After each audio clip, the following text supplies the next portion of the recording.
පෙනුම් මලක් වී පින්වර සුවඳ ගෙනාවත්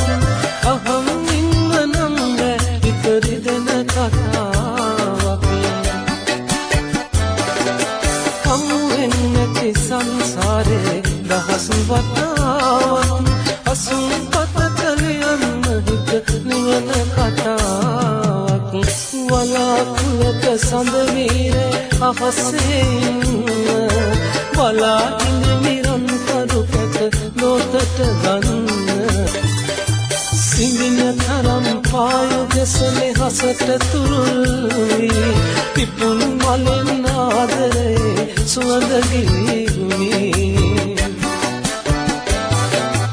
වදින්න දේවතාවියේ සිතෙහි දැති